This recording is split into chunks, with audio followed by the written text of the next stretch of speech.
Halo adik-adik, jumpa lagi bersama Cikgu Ginting dalam belajar fisika bareng Cikgu. Mudah, menyenangkan, dan pastinya mengasihkan. Di part 1 sudah Cikgu jelaskan tentang menghitung kuat medan listrik dan arahnya untuk muatan yang segaris.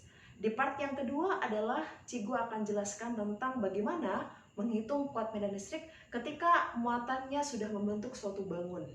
Ya kan? Nah, supaya kalian lebih pahamnya, yuk kita bahas contoh soalnya ya. Kita masuk contoh soalnya ya. Di sini ada 4 muatan, besarnya sama, 5 mikrokolom. Sudah berada pada bidang bujur sangkar atau persegi dengan sisinya adalah 30 cm adik-adik. Oke. Di sini yang ditanya adalah kuat medan di pusat perseginya, berarti di tengah-tengahnya di sini. Dengan ketentuannya ada 3 ketentuan. 4 muatannya positif, berarti semuanya positif. Ketentuan yang kedua adalah 4 muatannya selang-seling, berarti positif negatif positif negatif. Dan yang ketiga adalah 4 muatannya positif positif negatif dan negatif. Pelan-pelan kita buat dulu untuk yang bagian A-nya, yang muatan positif keempatnya. Kita buat dulu ya gambarnya. Harus dibuat dulu gambarnya adik-adik. Positif, positif, positif, dan positif. A, B, C, D. Oke. Yang ditanya adalah di bagian tengahnya. Berarti Cikgu buat di sini titik O. Nah, tengahnya situ O, ya kan? Nah, kita buat dulu bagaimana arah medannya. Ingat patokannya ya, yang bergerak mendekati atau menjauhi. Kita buat dulu si A. Positif, patokan mendekati atau patokan menjauhi. Kalau positif, menjauhi ya, karena arah medan untuk positif adalah keluar. Berarti dia akan menjauhi, berarti akan ke sinilah si E, A-nya. Bisa adik-adik? Pelan-pelan. Lanjut kita buat si B. Positif, sama, berarti akan menjauhi. Kalau menjauhi bagaimana? Sini ya. Ini si E, B-nya. Bisa adik-adik? Oke. C. Menjauhi atau mendekati? Menjauhi, masih sama. Berarti kalau menjauhi, nggak mungkin di sini ya. Pasti akan ke sini. Inilah si C-nya. Bisa ya? Lanjut, yang terakhir D.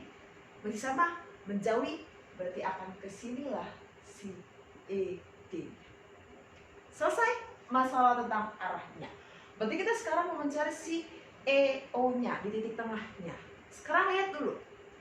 EC sama EA. Sama atau berlawanan? Berlawanan. Kalau berlawanan dan dilihat di sini adalah besar keempat muatannya sama. Sama atau tidak? Sama. Berarti lanjut. Jaraknya sama atau tidak? Sama ya. Titik O ke A pasti akan sama dengan titik O ke C. Sama juga dengan titik O ke D, sama juga dengan titik O ke B. Berarti kalau jarak sama, muatan besarnya juga sama.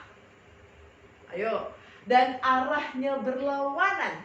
Kira-kira untuk EAC-nya bagaimana mencarinya?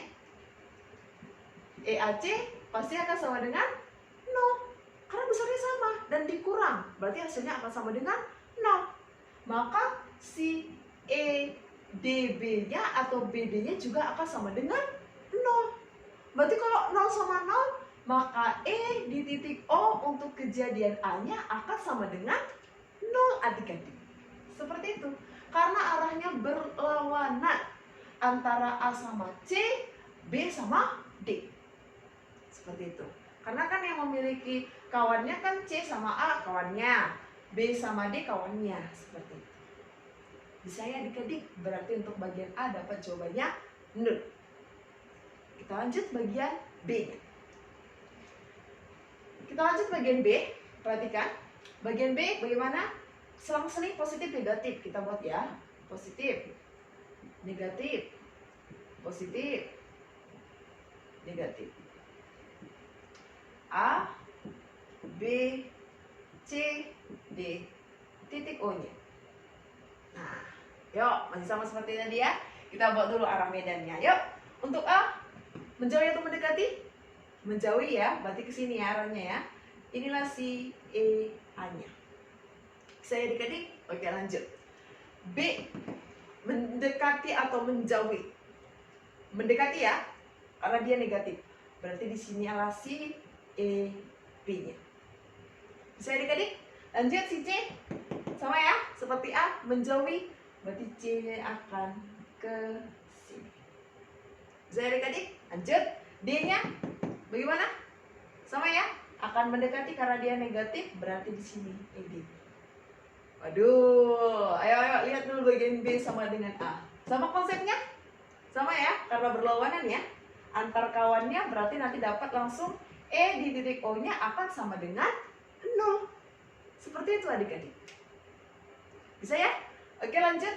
Masuk ke bagian C. Kita masuk ke bagian C. Masih sama seperti yang tadi, kita gambar terlebih dahulu ya adik-adik. Kita buat ya. Selang positif, positif, negatif, negatif. Oke, kita buat positif, positif, negatif, negatif. Kita buat ya. Ini si A, B, C, dan D. Titik O-nya kita buat di tengah. Oke, kita buat dulu arah medannya. Positif untuk si A, kemana arahnya? Menjauhi atau mendekati? Menjauhi, berarti arahnya akan ke sini ya. Si E A-nya. Bisa adik-adik? Lanjut. Si B, mendekati atau menjauhi? Menjauhi ya. Kalau menjauhi berarti sini ya. Si E B-nya. Bisa? Lanjut. C, negatif. Menjauhi atau mendekati? Kalau negatif. Mendekati. Kalau mendekati berarti bagaimana? Si titik O-nya akan bergerak ke atas atau ke bawah? Ke bawah ya, karena C-nya di bawah. Berarti kita buat sub. Waduh, ini si EC-nya. Bisa ya? Lanjut si D. Mendekati atau menjauhi? Kalau negatif, mendekati. Patokan mendekati muatan D-nya. Berarti dia akan pergi juga ke sini. Ini segaris ya, ED-nya. Nah, sekarang lihat pasangannya. Si A sama C berlawanan atau searah? Searah. D sama B kawannya berlawanan atau searah? Searah. Berarti bagaimana kita buat? Oke, sama seperti yang tadi Cikgu bilang ya. Kan besarnya sama. Berarti kita buat pemisalan. Pemisalannya bagaimana Cikgu? Pemisalannya adalah seperti ini. EA sama dengan EB sama dengan EC sama dengan ED. Kita buat pemisalannya adalah E. Biar nggak usah capek kita cari dulu satu-satu. Bisa ya? Nah, kita buat pemisalannya E. Berarti kita buat dulu, cari dulu si EAC-nya. Karena searah berarti kita buat penjumlahan. Tapi lihat, A sama C-nya searahnya tapi ke bawah. Berarti nanti tanda negatif di akhirnya, akhir jawabannya. Atau bisa Cikgu buat seperti ini, min E kurang E. Maka hasilnya akan min 2E. Bisa ya? Karena EA-nya E, EC-nya juga E. Bisa? Berarti nanti sama dong. EBD-nya. Min E kurang E. Maka jawabannya min 2E. Sudah selesai? Belum. Kita lihat arahnya lagi untuk si AC sama BD. Berarti bagaimana arahnya? Nanti arahnya akan seperti ini. Ini si EBD. Ini si EAC. Halo. Berarti nanti kita akan buat resultan vektornya adik-adik. Nah, ayo resultan vektornya. Ini kira-kira membentuk sudut apa? 90 ya. Kenapa 90 Cikgu? Karena dia bujur sangkar adik-adik. Berarti besar sudut antara BD dengan AC pasti akan 90. Maka kalau besarnya 90, resultan vektornya di sini bagaimana?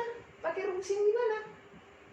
Akar dari, ya kita buat ya, EBD dikuadratkan tambah EAC dikuadratkan.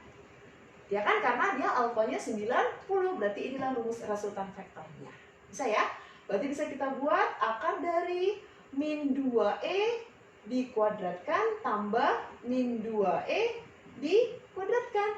Berarti jawabannya berapa ini? Kita buat jangan ganti R ya, tapi E0-nya ya. Biar paham kalian. E0-nya ya. Maka nanti hasilnya adalah 2 akar 2 dari si E-nya. Selesai. 2 akar 2 dari E. Berarti tinggal kita cari berapa besar E-nya. Ayo kita cari berapa besar E-nya ya. Kita buat. Yuk, kita buat cari E-nya. Berarti E, rumusnya tadi apa adik-adik? Kaki robek. Berarti K kali Q per R kuadrat. Kita masukkan angkanya adik-adik. Yuk. 9 kali 10 pangkat 9. Q kita tadi besarnya berapa? Ayo lihat. 5 mikrokolom. Ayo. 5 kali 10 pangkat min 6 per. Ayo. Jaraknya. Bagaimana menentukan jaraknya, Cikgu? Kan titik tengahnya. Berarti jaraknya bagaimana? Pakai diagonal ya. Diagonal dari bujur sangkar berarti sisi akar 2.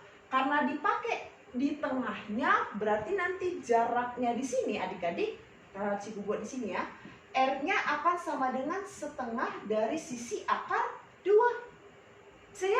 Nah, sisinya tadi berapa? 30.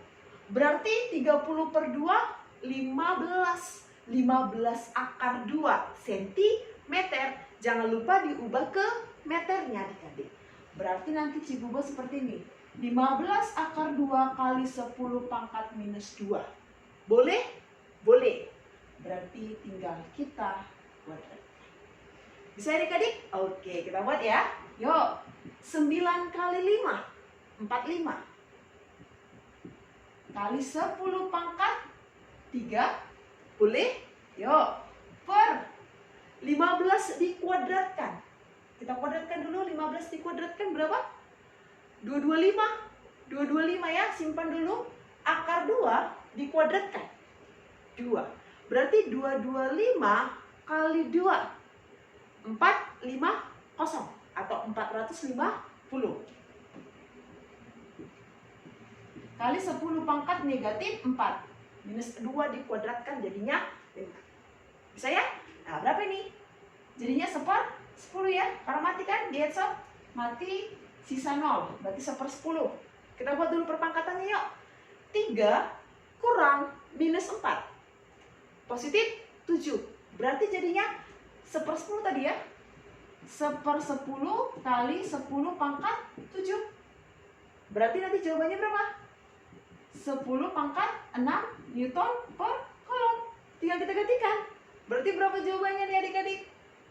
E0 kita 2 akar 2 kali 10 pangkat 6 lah jawabannya. Newton per kolom. Jangan lupa satuannya ya. Oke, selesai. Seperti itu untuk contoh soalnya adik-adik. Seperti itu untuk tipe-tipe soal dari materi medan listrik adik-adik. Yang penting kalian harus ingat konsep dan trik dari Cikgu ya, bagaimana untuk mengerjakan soal dari medan listrik, baik yang segaris muatannya ataupun nanti dia membentuk bangun. Tadi kita buat adalah persegi. Nanti kalau ada pun contoh soal tentang yang segitiga, masih sama konsepnya dari gaya kolomnya, masih tentang resultan dari vektornya adik-adik. Intinya adalah kalian sering-sering mengerjakan soal latihan adik-adik. Sering mengerjakan soal latihan, lihat video dari Cikgu, maka kalian juga akan bisa mengerjakan soal latihannya. Yang paling penting adalah tetap semangat adik-adik dalam belajar fisika selama belajar dari rumah saja. Itu saja untuk pembelajaran kita hari ini. Adik-adik tetap semangat ya, tetap jaga kesehatan kalian. Dan salam fisika!